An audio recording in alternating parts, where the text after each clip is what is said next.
शिक्षा देती है हमें जीवन में कि विधाता ने जो लेख लिख दिया है ना, हम चाहे कितना ही प्रयत्न कर लें वो लेख कभी मिटेगा नहीं। एक बार यमराज आए मृत्यु लोक में, और यमराज जैसे मृत्यु लोक में आए तो उन्होंने कौवे को देखा, और जैसे ही कौवे को देखा, कौवे को देखने के बाद हंस दिए। अब यमराज हंसे यानी कि यमराज प्रसन्न है किसी के ऊपर। भाई जिसके ऊपर यमराज प्रसन्न हो जाएंगे वो हंसेंगे देखकर। कौवा समझ गया कि यम देवता ये तो यमराज हैं, मेरे ऊपर हंसे हैं, यानी कि अपनी फाइल निपटने वाली है, मरने वाले हैं, क्या करना। भगे वहां से कौवे महाराज। कौवा दौड़ कर गया पक्षियों के राजा गरुड़ जी के पास। गरुड़ जी के पास जाकर कहा कि प्रभु यमराज आए थे, मुझे देखकर प्रसन्न हो गए, मुझे लगता है मेरी मृत्यु निकट है। उस समय गरुड़ जी ने कहा कि मेरे होते हुए तुझे कोई नहीं मार सकता, तेरी मृत्यु अगर यहां लिखी है तो चल बैठ जा मेरी पीठ के ऊपर। मैं इतनी तेज गति से उड़ने वाला पक्षी हूं, गरुड़ों का राजा हूं मैं पक्षियों का। तुझे इतनी दूर लेके छोड़ूंगा, हजारों किलोमीटर दूर, कि यमराज तो पहुंच ही नहीं सकता, और पहुंचने की बात तो छोड़ो, वहां पर वो कल्पना भी नहीं कर सकता यमराज। 1000 किलोमीटर दूर गरुड़ जी महाराज ने बिठाया कौवे को पीठ पर, और एक बहुत बड़ी गुफा थी, उस गुफा में जाकर छोड़ दिया कौवे को, और कहा कि यमराज नहीं पहुंच सकता यहां। अगर इसी समय तेरी मृत्यु लिखी है ना तो यमराज यहां आ ही नहीं सकता इतनी दूर, मेरी गति से तेज गति यमराज की भी नहीं है। विधाता ने जो समय लिख दिया है उस समय पर यमराज यहां नहीं पहुंच सकता, और गरुड़ जी वापस उसे छोड़कर गुफा में आ जाते हैं। सोचा चलो यमराज के पास, आज तो विधाता की लेखनी को भी मैंने मिटा दिया है। ऐसा मन में अहंकार आया गरुड़ जी को।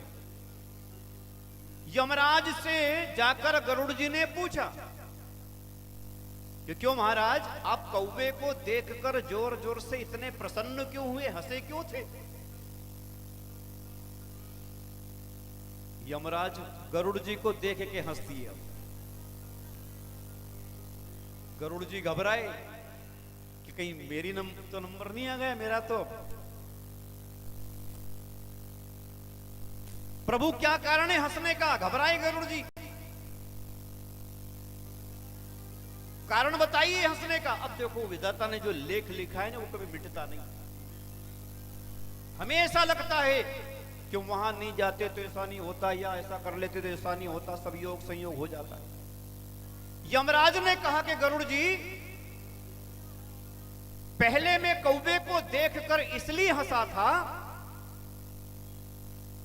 कि विधाता ने जो लिखा है वो गलत है, विधाता की लेखनी गलत लिखी गई। तो मैं पहले विधाता की लेखनी पे हंसा था कौवे को देखकर, क्योंकि जिस कौवे की मृत्यु अभी होना है,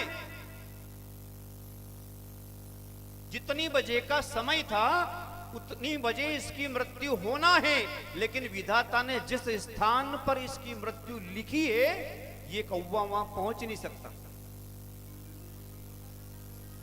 इसकी मृत्यु कौवे की कहां लिखी है, यहां से 1000 किलोमीटर दूर एक गुफा में इसकी मृत्यु लिखी थी कौवे की। और ये कौवा कितना ही प्रयास कर लेता तो भी वहां नहीं जा सकता है। इसलिए जो विधाता ने लिखा है ना, विधाता की लेखनी गलत है, इसलिए मैं हंसा था। लेकिन गरुड़ जी अब जब आप यहां आए हैं ना तो मैं अब अपने आप के ऊपर हंस रहा हूं। यमराज कह रहे हैं मैं अपने स्वयं की बुद्धि पर हंस रहा हूं कि जो विधाता ने लिख दिया है वो कभी गलत नहीं हो सकता, क्योंकि मृत्यु जिस कौवे की जहां गुफा में लिखी थी वहां आप खुद छोड़ के आए उसको। वो गुफा धंस गई है, उस गुफा में कौवा निपट चुका है, और जहां लिखा था वहीं आपने पहुंचा दिया। आपने सोचा था कि मैं इतनी तेज गति से दौड़ूंगा, लेकिन माध्यम कौन बन गए, गरुड़ जी।